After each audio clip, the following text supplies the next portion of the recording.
அனைவருக்கும் வணக்கம். என் லைஃப்பில் இந்த மாதிரி ஒரு பெயின்ஃபுல்லான ஒரு சுச்சுவேஷனை நான் ஃபேஸ் பண்ணதே கிடையாது. மனசு முழுக்க வலி வலி மட்டும்தான். இந்த சுற்றுப்பயணத்தில் என்னென்ன மக்கள் பார்க்க வராங்க, அதுக்கு ஒரே ஒரு காரணம் தான், அவங்க என் மேலே வச்சிருக்கிற அன்பும் பாசம். அந்த அன்புக்கும் பாசத்துக்கும் நான் எப்பவும் கடமைப்பட்டிருக்கிறேன். அதனால தான் இந்த சுற்றுப்பயணத்தில் மற்ற எல்லா விஷயங்களையும் தாண்டி மக்களுடைய சேஃப்டி, அதில் எந்த காம்ப்ரமைஸும் பண்ணிடக்கூடாதுன்றதுக்காக தான் அது என் மனசில் ரொம்ப ஆழமாக இருக்கும் அந்த எண்ணம்.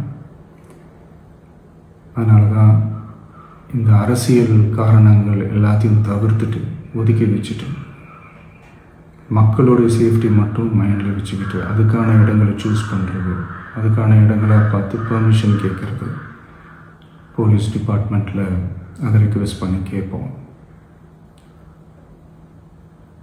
ஆனால் நடக்கக்கூடாதது நடந்துருச்சு. ஆனால் மனுஷன் தானே, அந்த நேரத்தில் அத்தனை பேர் பாதிக்கப்பட்டு இருக்கும்போது எப்படி அந்த ஊரை விட்டுட்டு என்னால் கிளம்பி வர முடியும்? நான் திரும்ப அங்கே போகணும்னு இருந்துச்சுன்னா அதை ஒரு காரணம் காட்டி அங்கே வேறு சில பதட்டமான சுச்சுவேஷன்ஸ், வேறு சில அசம்பாவிதங்கள் அந்த மாதிரி எதுவும் நடந்துடக்கூடாதுன்றதுக்காக தான் நாங்கள் அவாய்ட் பண்ணோம்.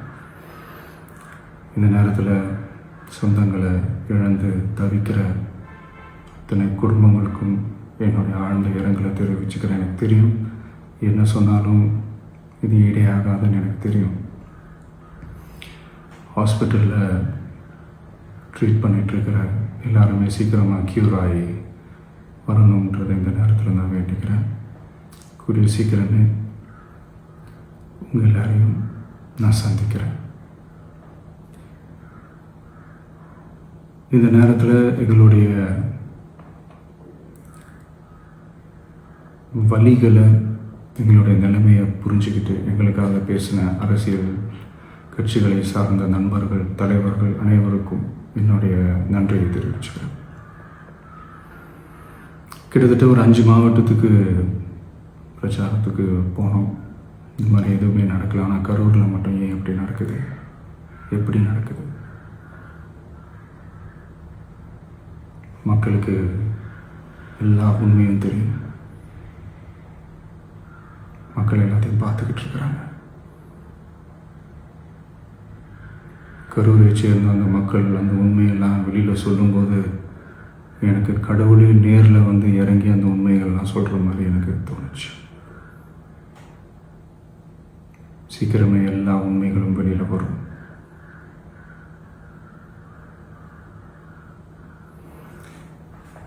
எங்களுக்கு தரப்பட்ட இடத்துல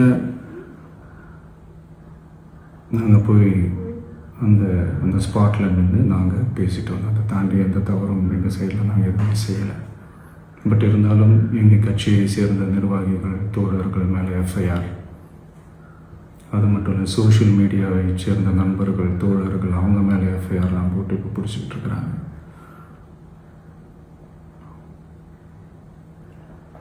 சிஎம் சார், உங்களுக்கு ஏதாவது இந்த பழி வாங்கணும் அப்படின்ற எண்ணம் ஏதாவது இருந்துச்சுன்னா என்ன வேணாலும் பண்ணுங்க. அவங்க மேலே கை வைக்காதீங்க.